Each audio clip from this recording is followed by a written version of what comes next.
Aujourd'hui, c'est moi le prof. Aujourd'hui, c'est moi le prof. Aujourd'hui, c'est moi le prof. Aujourd'hui, c'est moi le prof. Aujourd'hui, c'est moi le prof. Mai 1968 représente un tournant pour la France. Cette grande manifestation débute le 22 mars 1968 et prend fin le 27 mai. Nous allons donc vous montrer comment s'est déroulé cet épisode de l'histoire. Cette vidéo peut être mise en lien avec le chapitre Médias et opinion publique depuis l'affaire Dreyfus. Le 22 mars 1968, c'est le début d'un mouvement gréviste rassemblant les étudiants. Tout d'abord les étudiants ainsi que les étudiantes de Nanterre qui créent le mouvement du 22 mars qui occupe l'université. Le 3 mai 1968, la police intervient et évacue les étudiants manifestants qui occupent la Sorbonne. Cette agitation mènera à un rassemblement général des Français.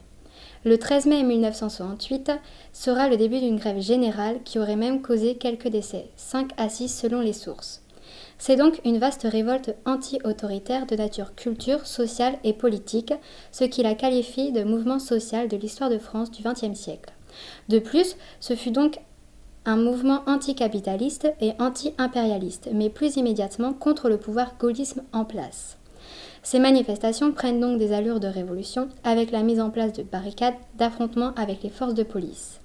Au cours de cette manifestation, des débats et assemblées générales ont lieu dans des rues, des entreprises, des administrations, ainsi que dans les universités. Face à ça, le gouvernement décide de signer les accords de Grenelle le 27 mai 1968, après négociation avec les syndicats. Ces accords ont permis l'augmentation de 35% du SMIC. Pour conclure, cette manifestation apparaît comme une rupture fondamentale dans l'histoire de la France. Le 30 mai 1968, le général de Gaulle dissout l'Assemblée nationale. L'augmentation du SMIC a alors permis l'amélioration des conditions de vie, mais cela n'empêche pas certaines inégalités.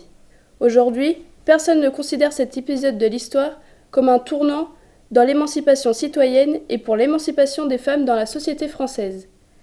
Par ailleurs, mai 68 en France se place dans un mouvement européen puisque d'autres pays connaissent des manifestations de cette ampleur.